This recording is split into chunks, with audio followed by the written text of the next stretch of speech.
ഈ ഒരു പെണ്ണിനെ നിഷ്കരണം ഉപേക്ഷിച്ചാൽ അല്ലെങ്കിൽ അവളെ തേച്ചിട്ട് പോയാൽ പിന്നെ ഇവനൊക്കെ എന്തിനാണ് ഒരു ഉളുപ്പും ഒരു നാണവും ഇല്ലാതെ ഈ പെങ്കൊച്ചിൻ്റെയൊക്കെ എടുത്ത് മുന്നിൽ ഇവനൊക്കെ വരാൻ പറ്റുന്നതെന്ന് എനിക്ക് അതിശയം തോന്നുന്നു കേട്ടോ. ഞാൻ മറ്റാരെക്കുറിച്ചല്ല പറയുന്നത്, ഇന്ന് അനുമോൾ അനുഭവിച്ച ഒരു മാനസിക സംഘർഷം.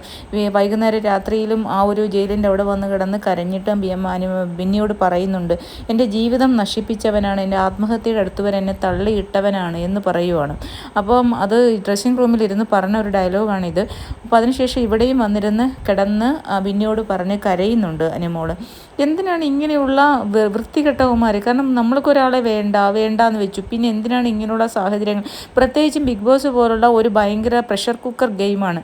ഇങ്ങനെയുള്ള ഗെയിം ഷോയിലൊക്കെ അവർ സർവൈവൽ ഗെയിമാണ്. അത്ര മെൻ്റൽ സ്ട്രെസ്സോട് കൂടി കടന്നു പോകുമ്പോൾ ഇങ്ങനെയുള്ള ഒരു അവസ്ഥയിലേക്ക് കൂടി എന്തിനാണ് ഇവനൊക്കെ കയറി വരുന്നതെന്ന് എനിക്ക് മനസ്സിലാവുന്നില്ല. എന്നിട്ട് അവൻ പുറകെ കൂടെ ചെന്ന് ആ കൊച്ചിൻ്റെ ഷെയ്ക്ക് കൊടുത്തു. അപ്പം ഞാനൊക്കെ വിചാരിച്ചത് എന്തായിരിക്കും എന്ന് ഞാൻ വിചാരിച്ചു. ഇനി അവിടെ നാണക്കേട് കൊണ്ട് മാറി, പക്ഷേ ആ നാണക്കേട് കൊണ്ടല്ല എന്ന് പിന്നീട് തന്നെ നമുക്ക് ആ പിക്ചറൊക്കെ ഞാൻ ആ വീഡിയോ എടുത്ത് വെച്ചപ്പോൾ തന്നെ എനിക്ക് പിന്നീട് ഞാനത് നോക്കുന്നതനുസരിച്ച് ഞാനിങ്ങനെ വളരെ സ്ലോ ആയിട്ട് ഇങ്ങനെ നോക്കുന്നതനുസരിച്ച് എനിക്ക് മനസ്സിലായി, ഫേസ് കണ്ടാൽ തന്നെ അറിയാം സംതിങ് ഹാപ്പൻഡ്, എന്തോ സംഭവിച്ചിട്ടുണ്ട് അവരുടെ ഇടയിൽ നിന്ന്. പിന്നീടാണ് നമ്മളിത് പുറത്തേക്ക് ഓരോ കാര്യങ്ങൾ വരുന്നപ്പോഴാണ് മനസ്സിലാവുന്നത് എക്സ് ബോയ് ഫ്രണ്ടാണ്. പക്ഷെ ഇവനൊന്നും ഒരു ഉളുപ്പ് നാണവുമില്ലേ? ഇങ്ങനെയുള്ളൊരു അവസ്ഥയിൽ ഒരു പെൺകുച്ചിനെയൊക്കെ തേച്ചിട്ട് പോയി അല്ലെങ്കിൽ ബുദ്ധിമുട്ടിച്ച് അല്ലെങ്കിൽ അവൾ ഒരിക്കലും പറയില്ലല്ലോ. ആസ് ആൻ അഡ്വക്കേറ്റ് എനിക്കത് കേട്ടപ്പോൾ ഭയങ്കര മോശമായിട്ടാണ് തോന്നിയത്. കാരണം എന്ന് പറഞ്ഞാൽ ഇതൊക്കെ ഇവനൊക്കെതിരെ കേസെടുക്കുക, അങ്ങനെ എന്നെ ആത്മഹത്യയിലേക്ക് തള്ളിവിട്ടാണ്, എന്നെ നിഷ്കരണം എൻ്റെ ജീവിതം നശിപ്പിച്ചവനാണ്, എന്നെ ആത്മഹത്യയിലേക്ക് തള്ളിവിട്ടവനാണ് എന്ന് പറയണമെങ്കിൽ എന്തുമാത്രം ആ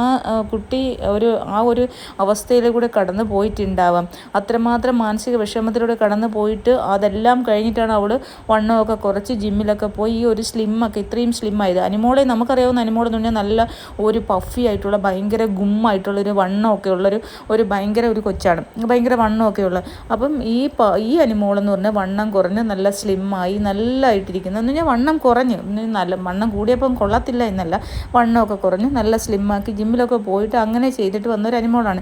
ഇതൊരു 6 മാസം 8 മാസം ആയിട്ടുള്ളൂ അനുമോൾ ഇത്രയും ഒരു സ്ലിമ്മായിട്ട്. എനിക്ക് തോന്നുന്നു 1 ഇയർ ആയിട്ടേ ഉള്ളൂ അനുമോളുടെ ആ ഒരു ട്രാൻസ്ഫോർമേഷൻ ഈ ഒരു അവസ്ഥയിലേക്ക് വന്നിട്ട്. അപ്പോൾ ഇങ്ങനെയൊക്കെയുള്ള ഇത് കുറച്ച് അത് സർവൈവ് ചെയ്തുകൊണ്ടിരിക്കുക, ജീവിതം അത് സർവൈവ് ചെയ്ത് പുതിയ ജീവിതത്തിലേക്ക് അതിന് പോകണമല്ലോ. ആ ഒരു അവസ്ഥയിൽ എന്തിനാണ് ഇതിൻ്റെയൊക്കെ പുറകെ വീണ്ടും വന്ന് ബുദ്ധിമുട്ടിക്കുന്നതെന്ന് മനസ്സിലാവും.